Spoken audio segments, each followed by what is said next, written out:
Oh, I'm Eric Duarte, and I'd like to ask you, do you think that Paul Krugman, he doesn't understand the theory of the business cycle? That's why he says a lot of silly things like he does? Or you think that he's just dishonest and paid off by the government and he's paid off to say all this bullshit? He doesn't spend that much time studying. I mean, in the past, he has referred to the Austrian theory as equivalent to the phlogiston theory of fire, right? Which is, discredited, from the ancient Greeks or something. So he thinks it's very silly. And like I said, the comment he made saying, well, if the Austrian theory is right, why does the research show that central banks can influence the business cycle, which, is the Austrian theory? So just remarks like, I mean, that shows more ignorance than malice. That if you were just lying, you would do a better job of it, right? So again, he's not stupid. I mean, there's a lot of things you could say about him, and people say, "So are these guys stupid or evil?" And I say, "Well, they're not stupid," and then I just pause. But he is really cocky. I think in his mind he's right, and that's why he can be so arrogant about it, because in his mind he's right and he's trying to help the little guy, and he thinks that we're paid off by big business. Okay, thank you. There's a question here. How media will give, how repercutir, me fugiu. Well, how media will treat the effects of your debate with Paul Krugman? How could be the results on media of your debate with Paul Krugman? Okay, yeah, so she's, in case, for those of you who don't know, I have a debate with Paul Krugman, and if you go to krugmandebate.com, you can see the silly videos I've made. So we've raised $65,000. I have a few more funny ideas. I think we'll bring in more pledges that I've been busy on and make those. If it gets above 100,000, then I think I can get the food bank to do a press release, to say, hey, Dr. Krugman, we could use $100,000, why don't you? So that's the thing. Also, just on that, again, this is official, but it's conceivable to me that if it ever did happen, it might be because, I got somebody who was willing to, a promoter, to put up the event and sell tickets and so forth, and the DVDs, and then maybe that person could afford to pay Krugman, so it'd be really difficult for him to turn down, the money going to the food bank, and then if someone's going to offer him a bunch of money. So if it were to happen, it would probably be along those lines. But as for right now, we do have some more funny videos in store. We have another question. The joblessness has getting down recently in the United States. Do you think that you have a new moment again? Yeah, again, it's a tough question. As I think Peter was saying, the Austrians are very reluctant to make specific predictions because we don't want to be wrong. But it certainly seems to me like there is an artificial bubble. So in other words, I think the U.S. economy right now is so bad that this is the boom period, even as bad as it looks. That just shows you how far down the baseline was. So yeah, the uptick in the unemployment, or so the increase in employment figures, I think is not a long-term trend. For sure, I don't think that we're just going to gradually grow out of this and the unemployment is going to recede and we'll just be back to regular times and that the monetary base is going to shrink and nothing will happen. So I don't know when it's going to hit or what's going to happen, but I do think, for example, that the stock market's going to crash. Like if you look at a chart of the U.S. stock market, I'm not saying the Brazilian, but the U.S. stock market, from your perspective, it goes way up in the late 90s, crashes, then up again, then crashes, and now it's like, about halfway retracing that last one. So to me, it's not going to surprise me if it goes up and then crashes, because when it's been rising, it's been because of the QE1 and QE2. So to me, this so-called recovery looks completely artificial, and I think if they stopped all the stimulus, it would all fall out again. And so so yeah, the increase in the employment figures, I think, is a temporary thing. Ali tem uma pergunta. The question is about people and media expect that economists make forecasts.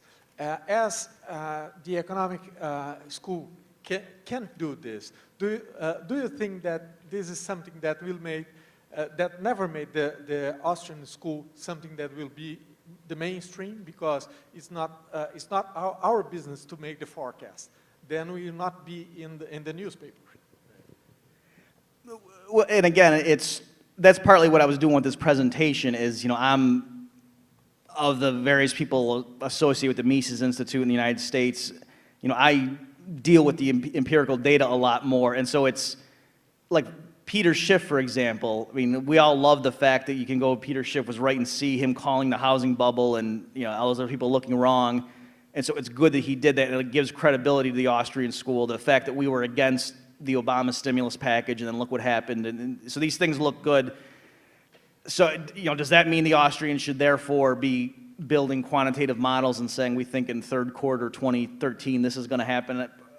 Probably not, but I do think the Austrians can see long-term trends or certain macro events better than Keynesian economists, just if for no other reason. I mean, our views are so different. If the Keynesians think that this stimulus package is going to improve things and we think it's going to make it worse, I mean, that's a pretty big divergence that you can certainly distinguish your outlook from the Keynesian.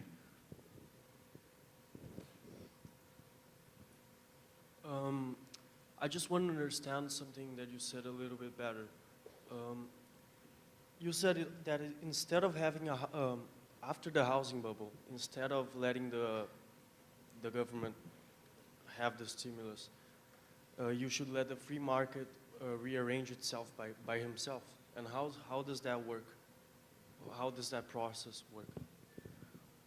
Well, it would. If the Fed and the federal government hadn't done anything, it would have been really bad for probably 6 months. So housing prices would have come way down.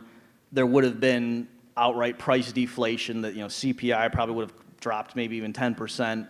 A lot of financial firms would have gone bankrupt, but it would have bottomed out. And then the benefit would have been the people that made the worst mistakes during the boom would no longer have any influence over resources. Whereas right now, the same 100 guys that were responsible for the credit problem during the bubble years are still basically in charge of the U.S. financial sector.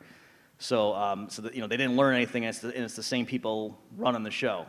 So the thing is, real wealth is not destroyed just because of falling asset prices per se.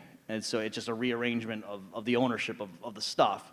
And so I think it just would have transferred ownership away from the people who made the worst mistakes, whereas now what happened is the people who made the mistakes were bailed out and the losses were spread among everybody.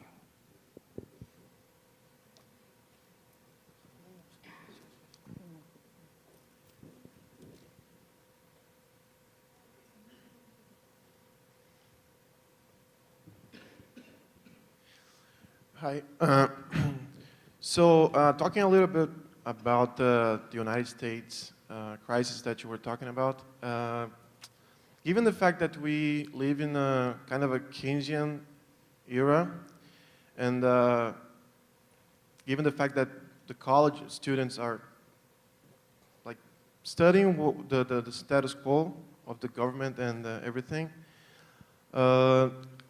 if you were the senior advisor to the President Obama during the period of the crisis, what would you tell him to do in the Austrian way for him not to get impeachment after him? Which is how would you implement Austrian measures without having the president being taken away from office? Well, the first thing I would tell him is to resign. And of course, I'm trying to make a joke, but also in all seriousness, that's, for those of you who don't know Robert Higgs, he had a theory about regime uncertainty, and the business people distrusted Franklin Roosevelt, in the 1930s because Roosevelt's rhetoric was very anti-business, and the true recovery didn't really begin until after Roosevelt was dead and Harry Truman was in there, and so partly it's because World War II was ending, but also just, a lot of the business people really believed that Roosevelt was trying to become a dictator. He was the first American president to serve more than 2 consecutive terms and so on, so it looked like he was trying to be like Stalin and Hitler, but obviously more liberal because he was an American.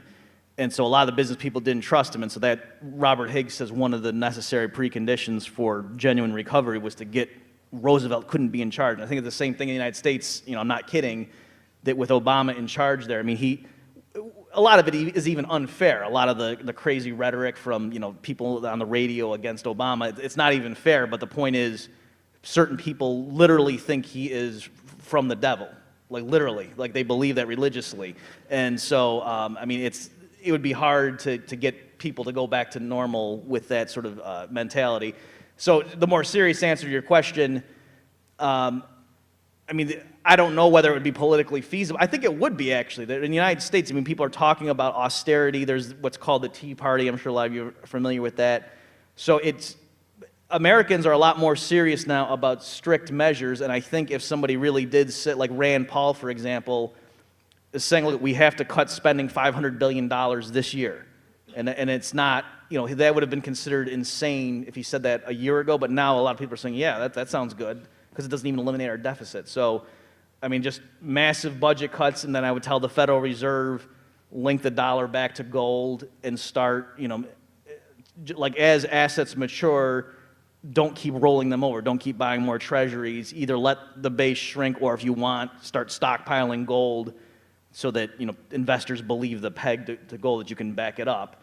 But I mean, that's really the only thing you could do, and certainly stop, get rid of the health care legislation and all those other things that they're talking about. But I really think there's no magic solution. Just they have to cut spending drastically, and the way they could partially offset that is they could sell a bunch of assets that the federal government owns, a lot of mineral resources, oil and things like that. Just ironically, just so you guys know, when President Obama visited here recently, the thing that outraged a lot of people in the United States is he promised American taxpayer support for you guys to develop your offshore oil development, whereas he still has lots of regulations on U.S. companies not being able to drill off the United States.